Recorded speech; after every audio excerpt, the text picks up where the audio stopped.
Magandang araw mga boss. Andito na naman ang inyong walking vlogger, Al Santos TV.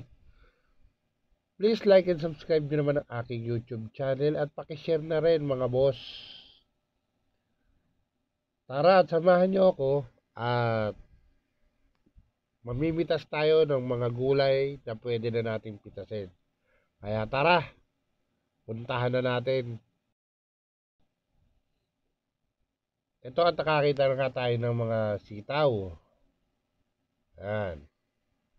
Pakita ko sa inyo yung mga pwede nating makuna na ng gulay at kung ano man yung maaanin natin ngayon, yun ang ating uulamin. Ito nga, nakakita tayo ng sitaw. Yan ang una nating kukunin mga boss.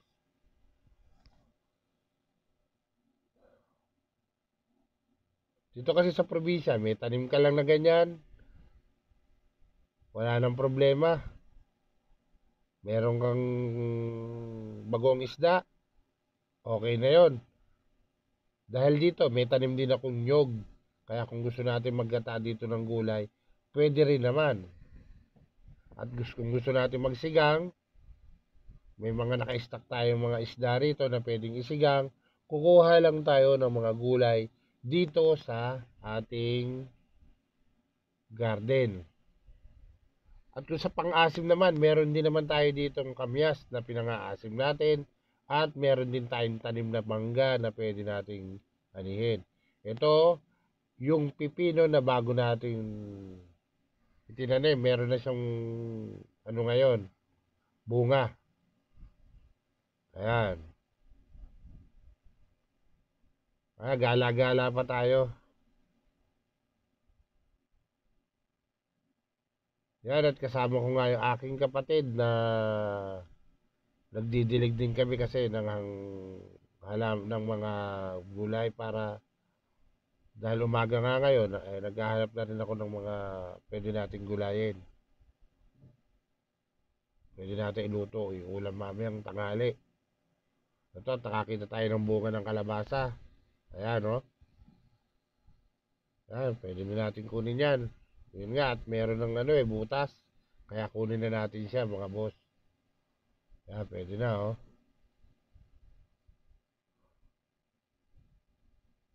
Kalabasa yan, nakaano lang.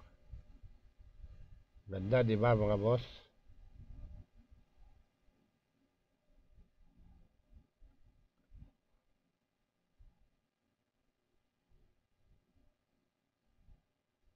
Mabigat.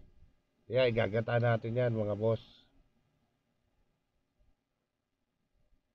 Hindi lang yan ang bunga ng kalabasa. Marami pa tayong makikita niyan, mga boss. At ilalagay nga natin dito sa lunanan ng ating mga gulay.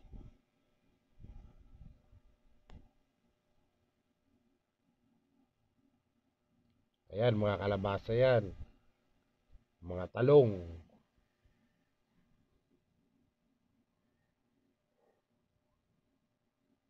Ayan. Ang daming bulaklak. Ang daming talbos ng kalabasa. Ayan, mangunguha na rin tayo ng talbos. Lalagyan lang natin mamaya ng bagoong yan. Tapos, terno natin sa pritong tilapia.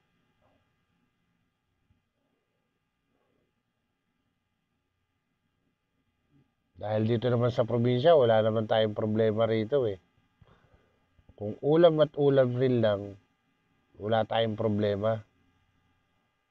Dahil dito, pati bigas, meron tayo. Meron tayong taniman ng mga palay rin. Yun nga yung kapatid ko, kasama ko at nangunguha kami ng talbos ng kalabasa at bulaklak ng kalabasa.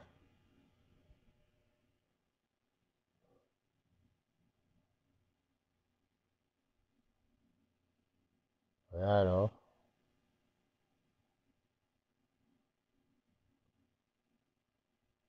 Talaga napakaraming gulay dito. Ito yung front yard natin, mga boss. Dito yung mga magaganda ang talong.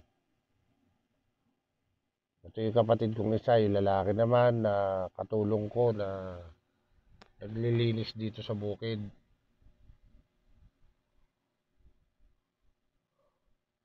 Ayan, yun yung kapatid ko.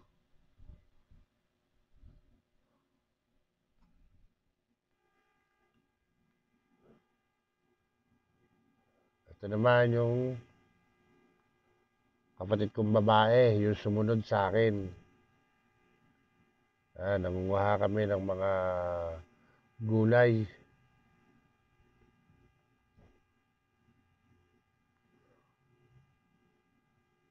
Sa Maynila kasi, mga boss, doon ako nakatira.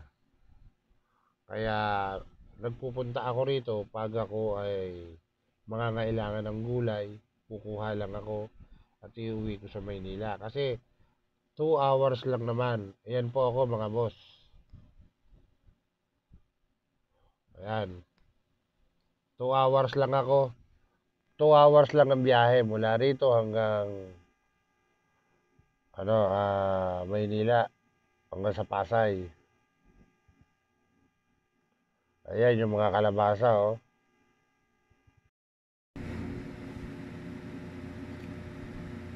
At ito naman yung mga upo. Ayan, oh. Mga upo naman yan. Kuha na rin tayo ng upo, mga boss. Ayan, nakakuha na tayo ng sitaw, upo. Napakarami nating makukuha rito mga gulay, mga boss.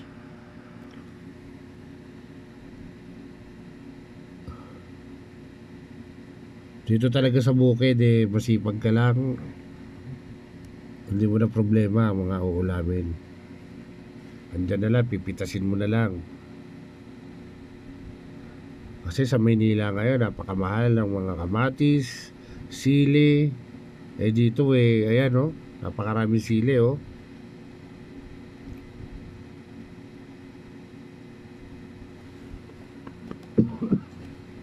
Yan, sili labuyo yan. Yan, mga sitaw naman yan.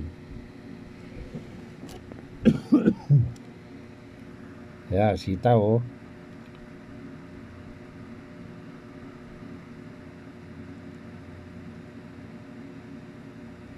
Yung iba medyo magayot na yung iba.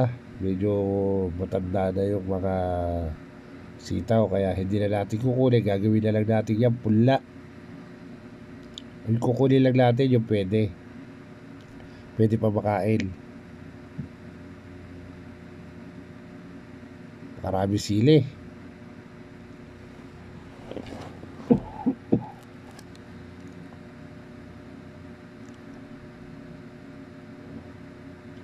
Ano?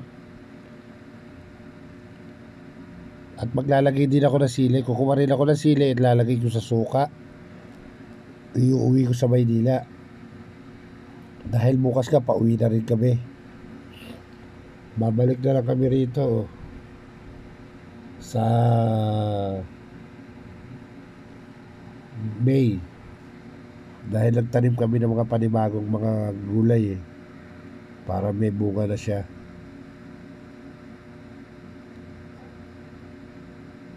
Yung okra natin medyo matanda na, oh.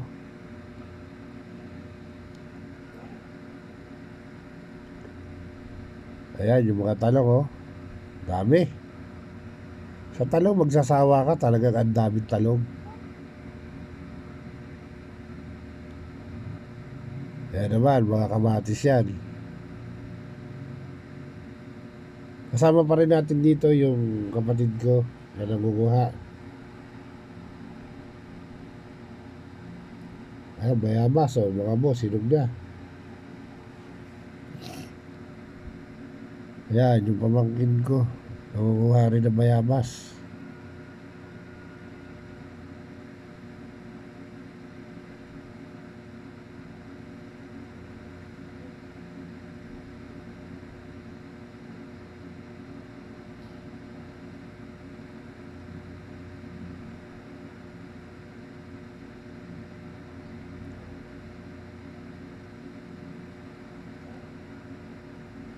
Sobra talagang dami ng ating mga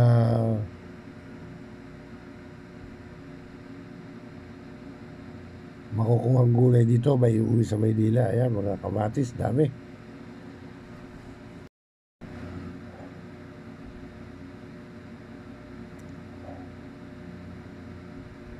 Ngayon napakamahal na ng gulay sa ano, yung kamatis nga, bumili ko kailan lang dito sa palengke dito sa amin, dito sa Pasay. Naku, napakamahal ng kamatis ngayon. 3 pirasong medyo malalaki lang ng konti is 10 pesos na. Eh dito sa Pampanga kukuha ka na lang. Kaya lang malapit na rin magtagulan mga boss. Yun ang problema rin natin. Pag nagtagulan, itong ating garden ay inaabot ng tubig. Yun ang iniisip ko. Pag nagtagulan, baka masira yung mga halaman natin dito. Pero syempre ganun talaga. Pag nagtanim ka, kasama yan kalikasan. Ay yung mga talong natin, dami Minsan ginagawa ko dyan sa talong, inaalmusal ko yan, ilalaga ko lang yan. At mag-ano lang ako ng kamatis, magpipisa lang ako ng kamatis. At magpiprito ako ng tilapia, okay na yung almusal. Masarap na yung almusal. Ayan yung mga talong Ayan yung kalabasa.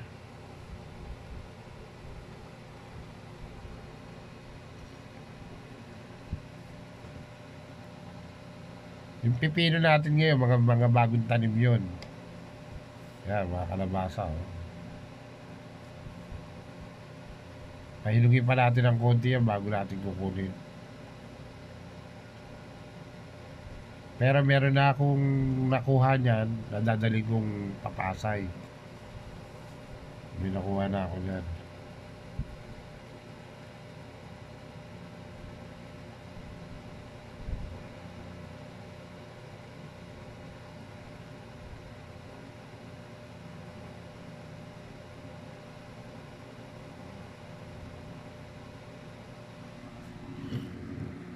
Dito nga ang kamatis dito nabubulok lang Yan, bumabagsak lang yan dyan sa Minsan hindi na rin namin, hindi na iniintindi ng kapatid ko dahil nga sa sobrang dami.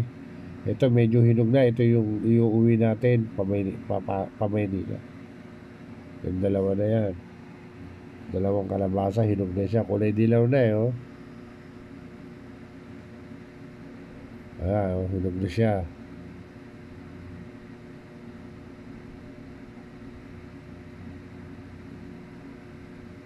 Ang kalabasa rito malalaki rin. Saka iba ang lasa ng kalabasa rito dahil nga sa walang chemical. Napakasarap ng rito, ng mga tanim, ng mga gulay. Hindi kagaya ng nabibili natin sa palengke, iba na lasa. Dito talagang masarap pa ang lasa. Wala kasing hindi kasi nilalagyan ng kung ano-ano. Ang abono nito ginagawa lang. Mga pinatuyong mga gulay, mga kung ano-ano. Nabubulok siya, yun ang inilalagay na pataba. Kaya magaganda yung mga tanim dito sa amin, dito sa gulayan namin. Kasi sa iba, inaanohan pa yan, ini-sprayan. Ito hindi ini-sprayan to. Walang spray to mga boss. Kasi kami lang naman ang nakuha nito, nakain. Kaya hindi na kailangan sprayan. Ngayon kung may mga pasobra-sobrang ganyan, pinabibigay namin sa sa mga kapitbahay. Kasi minsan ang dami talaga Dahil sa sobrang dami na niya, maski bigyan natin yung kapitbahay,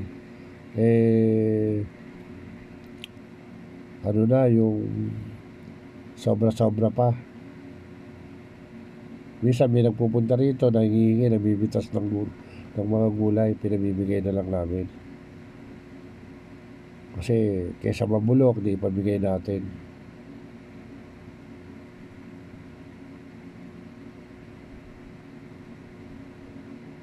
Lalo yung talong na yan, ang dami niyan. Hanggang ngayon, napakarami pang talong.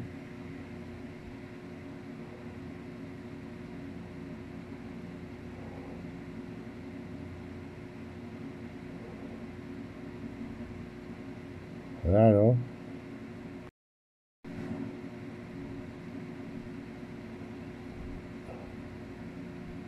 Yan nga, pinamimigay na natin lahat halos yan eh. Kasi, ano lang, yung nagkakaroon lang ng mga butas ng mga insekto. Yan, nabubulok lang yung mga kamatis na yan.